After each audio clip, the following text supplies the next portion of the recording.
Well, Curtis Hanson, director of L.A. Confidential, you have a credit in this picture that's great. It says, filmed on location.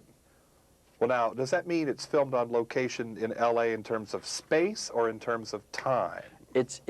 In every way, you know, it's a credit that I put on there because I'm very proud, number one, of what my collaborators and I accomplished, which was to create the world of L.A. Confidential on real locations without benefit of digital work or anything else. Was there any exceptions, though, where you had to start from scratch?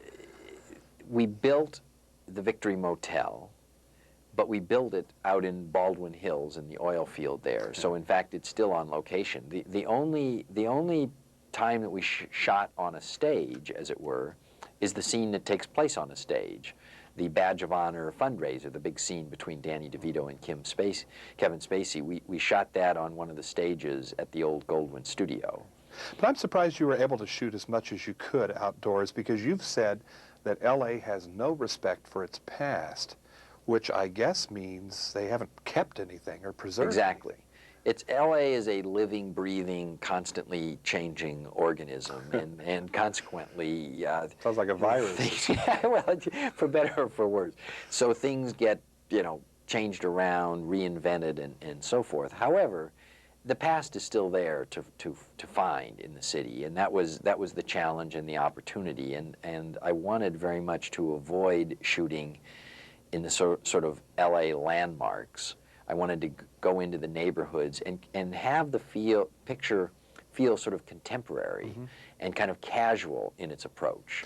Even though 1953 wouldn't seem to be so far in the past, is it almost like antiquity or something in L.A.? Is it that far back in terms in L.A. time, let's say? You know, it's further back than we like to think. What can I say? Considering we grew up there. Yeah, I grew up in L.A. at that time. I wanted to deal with L.A. in that period for a couple of reasons. One is much of what was good about the old-style Los Angeles life, utopia in the sun, was literally being bulldozed into oblivion in that period to make way for all the people that were coming there looking for the very thing that was being destroyed. Yeah. So there's a great irony to that. Also, many things that were beginning in Los Angeles at that time, in that period of optimism and kind of a booming economy, are very much still with us today. You know, the freeways, the Indeed. idea of suburbia. 20 minutes to the beach. Yeah. What's it, Santa Monica Freeway? Which Santa one was Monica, it? yeah. The idea of suburbia, television. Danny DeVito's character plays literally the inventor of modern tabloid journalism. We're living with the fruit of all of that today. Now, in what sense is L.A. Confidential, though, a portrait of your past? You said you grew up there. Well, it's a portrait of your own personal history now.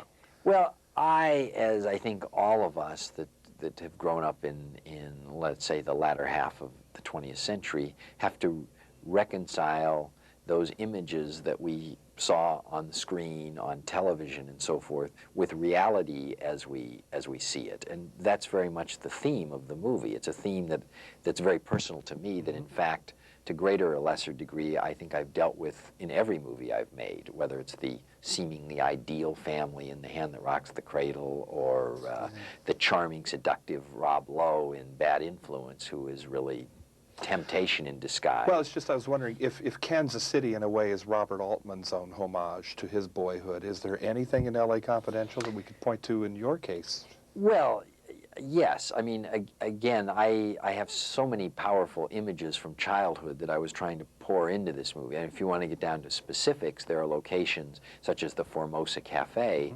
When I first started out as a photojournalist covering movies, the Formosa is right across the street from what was then the Goldwyn Studios, and I used to go in there regularly for a drink, you know, a beer or whatever, and then when I was and go in there on dates and so forth. The Frolic Room, the bar where Kevin Spacey drinks next door to the Pantages Theater. When I was a kid, we went to the Pantages movie theater to see movies, and when I was older, I'd go into the Frolic Room.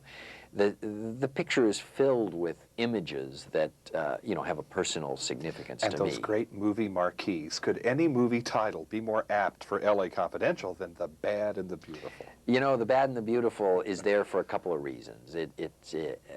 I showed that movie to my collaborators because A, it's a movie I love, but B, specifically, I said, this movie captures the myth of Hollywood, the romance of Hollywood, and perpetuates that romance.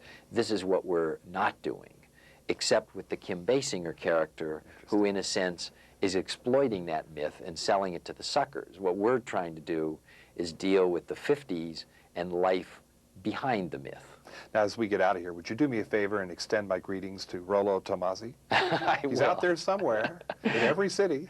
You know, he is out there. He's the guy that gets away with it, and you know, he's very much out there. You know, you mentioned the movie title, The Bad and the Beautiful.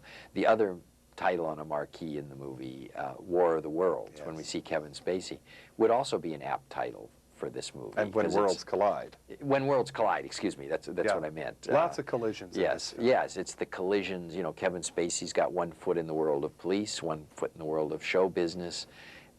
Again, it's the conflict of the world of image and the world of reality. And Bud White, honest emotion, Ed Exley, calculated intellect, those two colliding. There's a lot of collisions going on. A rich, rich film, and thank you for that. Thank you very much. Curtis Hanson, director of LA Confidential. He and I are in Toronto. I'm John Tibbetts for KCTV5.